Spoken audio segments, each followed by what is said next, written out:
Vintage-wise, there's been a lot of 2007 and 2006. Probably the best thing has been the 2006 showing up certainly better than 2007 as a vintage.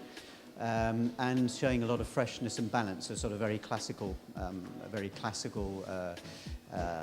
type of a year. And apart from that, the best thing has been the flight of, we had a very good flight of Margaux, from which we had 2 gold medals. So as a category, that was probably the most outstanding one so far. With Bordeaux, you're dealing with vintages, and each vintage rolls on from from the next. Last year we had 2005.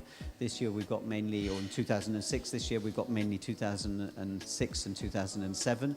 Certainly 2007 is not looking to be a particularly brilliant vintage. I mean, it's very light, and you need to be very selective. 2006 is perhaps, is certainly looking the better vintage, but it's not got the generosity of fruit that we had before.